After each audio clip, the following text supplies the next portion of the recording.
What happens when minis all of a sudden aren't so mini?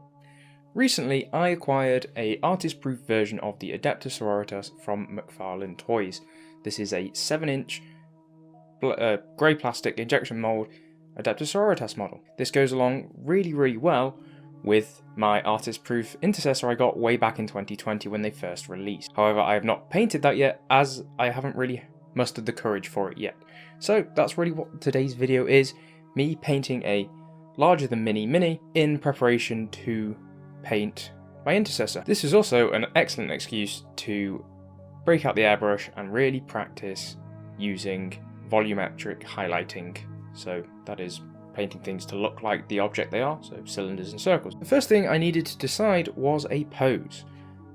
I could have gone with the typical heroic sort of sword up in the air, bolted down by its side pose, or the standard at attention, or even something dynamic mid-combat.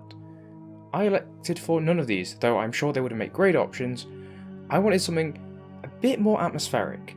Now, for those of you that don't know, the Adeptus Sororitas are the military wing of the church in 40k. They are commonly referred to as nuns with guns. They are very devout and very deadly warriors.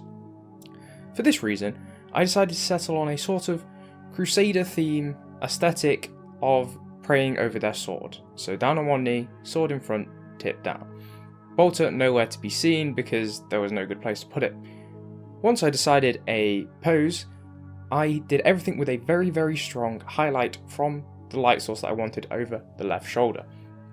This is so I sort of have an idea, because I'm going to be painting this in sub-assembly. So I'm taking the legs off, I'm taking the arms off, I'm taking everything to pieces and painting it from there. Once I had the base highlights, or light map as I will now refer to it, I thought I would try building up the shadows and base layer using just artist inks. I figured this would be easiest as they don't require thinning in the airbrush, and because they go down transparently, they would help show the highlights underneath.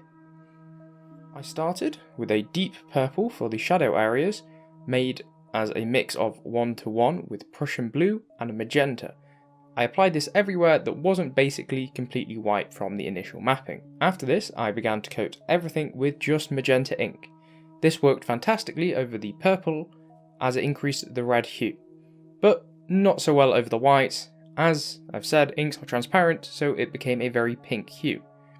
So I only applied this to the areas where I was sort of transitioning between purple to reds.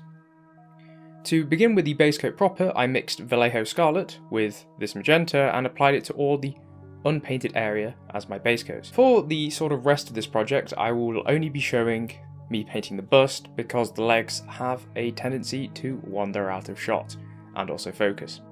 With the base coat applied, I mixed in some yellow paint and ink into the mix to brighten it up and started to apply a general highlight. I kept adding the yellows to build a more and more orange tone, and used this to build up a tighter and brighter highlight from the direction of the light. Because this is a very soft plastic and a larger model, it's much more prone to paint rubbing off as I'm handling it, even after priming.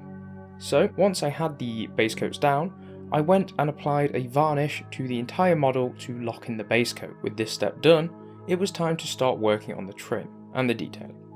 First, I started with the silvers using Vallejo gunmetal, and then progressed to brassy brass for the golds.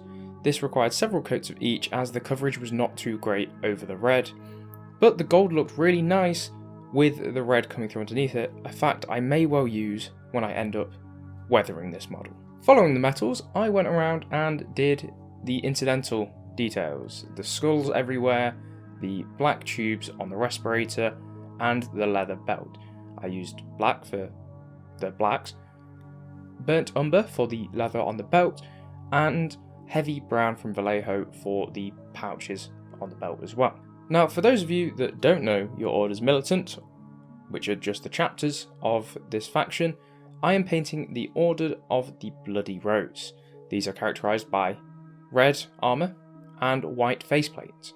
Whilst they typically have a black scapula, which is the cloth bit hanging between their legs, I didn't want to paint this black as it's a very large model and painting black clothing at the best of times is very difficult. So I settled for a nice blue. For this, I wanted to try something new. I applied what is essentially a reverse zenithal, by washing a dark grey over the areas that would be in shadow before covering it all in a very thinned Huldra blue over the entire fabric. Fortunately, this fabric is fantastically textured to begin with, and the thin wash was enabling me to keep all of that lovely texture without having to build it up myself. Now most of the detailing is done, there is just one more step to do, the eye lenses. For this, I chose a bright emerald green to contrast with the white and red of the rest of the model, and because it was the first thing that came up on Google, this helps draw the viewer's eyes up to the centre of the face, which is basically the centre of the model in this pose. With that, the model is done. I sealed everything in with another coat of varnish and set her up in the pose.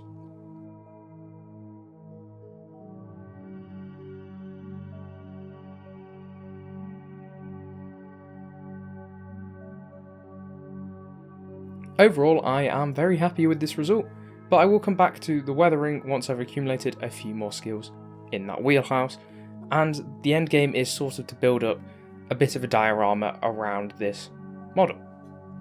Let me know what you think in the comments, and if you like the video or want to see more of my content, please feel free to like and subscribe. Thank you so much for watching, and I will see you in the next one.